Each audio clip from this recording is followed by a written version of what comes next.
这两天川普挺忙，是吧？昨天他跟副总统彭斯跑到北卡罗来纳，那么助选共和党的参议员的竞选，以微弱的优势即便他站台，以微弱的优势保持了1963年以来在这个选区的共和党的胜利。那么紧接着，他又赶回华盛顿，在五角大楼发表了911 18周年的纪念活动的讲话。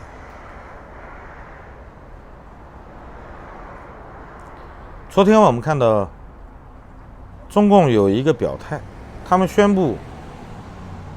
从9月17号开始，针对16项美国商品暂停在1年内的增加关税的这种行动。那么几个小时以后，我们看到川普发推，他指出中国暂停了对部分美国商品的加税，因为有越来越多的外国企业正在撤出中国，造成中国产业链的破裂。直到今天，我们看到川普参加完这个911 18周年纪念的这个活动，才发出了一个非常有意味的，或者说挺搞笑的一个推文。他是这样说的，他说因中国刘鹤副总理的要求，考虑到中国庆祝国庆70周年，为了表达善意，他把原定10月1号要加的税，是吧？从25%加到30%的这2500亿，延迟了半个月，到10月15号开始征收。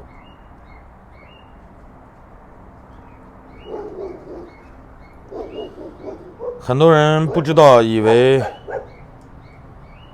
这是多大的一个让步。其实它既阐明了中国已经率先停止了对美方16种商品1年的加税，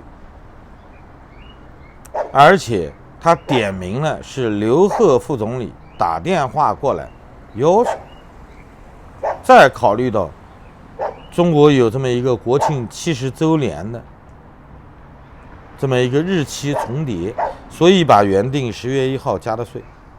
顺延了15天，跟谈判几乎没什么关系。其实有关谈判呢，确实有一些信号。我们看到博尔顿被解除了国家安全助理的职务，其实博尔顿做过很多事儿，他不仅仅是态度强硬的要求对伊朗动武，针对俄罗斯，针对北朝鲜，针对中国，他都是强硬派。就像罗斯福说过的一样，是吧？罗斯福30年代针对这个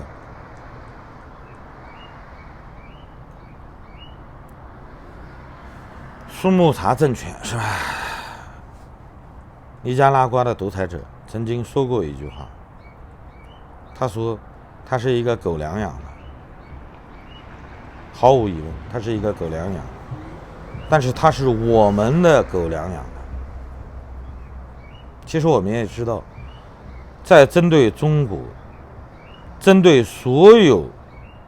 美国政客认为是邪恶帝国的这些国家，甚至仅仅是一些像跳蚤一样很烦人的一些国家，我们经常把它称为流氓国家，因为他们还谈不到邪恶轴心之类的东西。那么针对这些国家呢，态度强硬的政客有很多。作为川普来说，他希望能够把商业谈判的技巧带入到国际政治中。经过2年半以来的任职，他已经纯熟地掌握了一些他认为需要掌握的这些技巧，所以他在不断地剥离过于强硬的这些助手。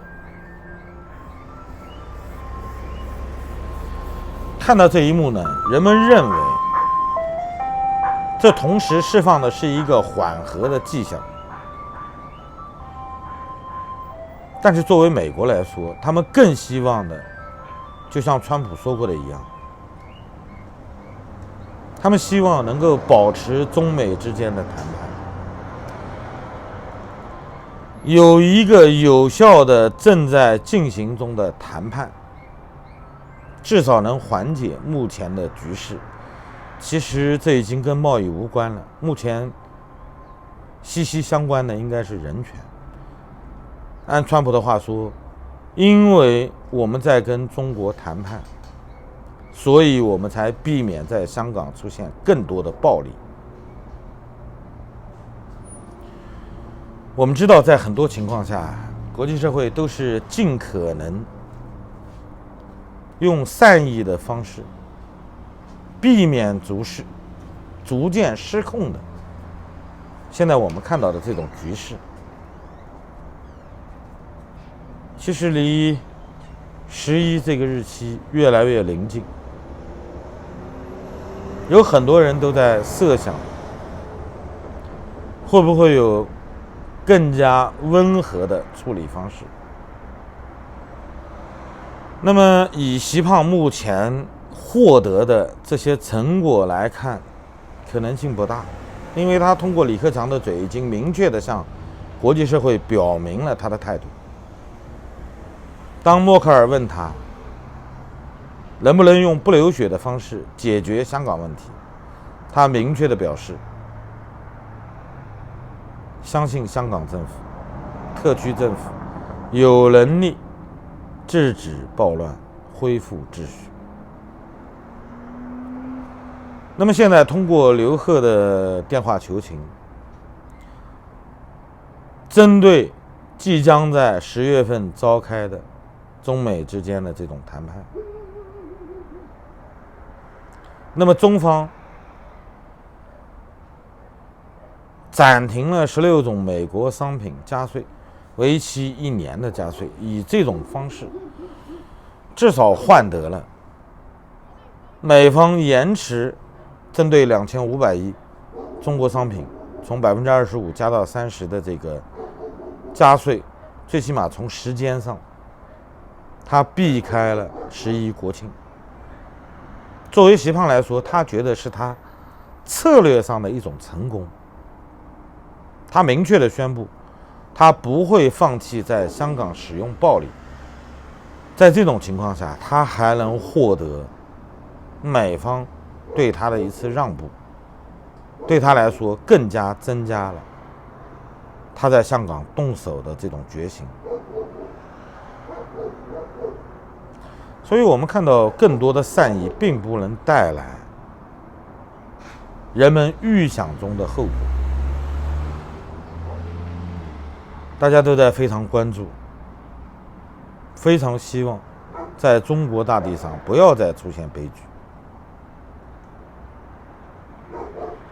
时间越临近11，人们的担心可能会越来越加重，因为习胖是一个宁愿用左手敬礼也不放弃装逼机会的这么一个领导人。以他的素养，他不可能容忍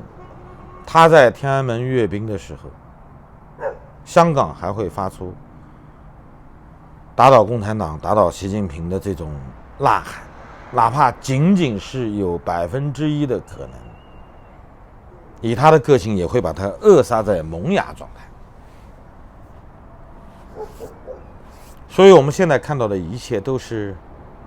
国际社会，即便是川普总统非常善良的在表达的他的意愿，但我们不一定能等到一个人们期待中的结果。我们非常希望在中国大地上不要再出现这种悲剧，即便是一种愿望，我们希望在11之前能够看到一个尽可能平和的这种环境，因为人们心中绷紧的神经太需要一个即便是不那么美好的一个结局，但是不要出现重创人们心底最后一道防线的这种暴行。如果出现军管，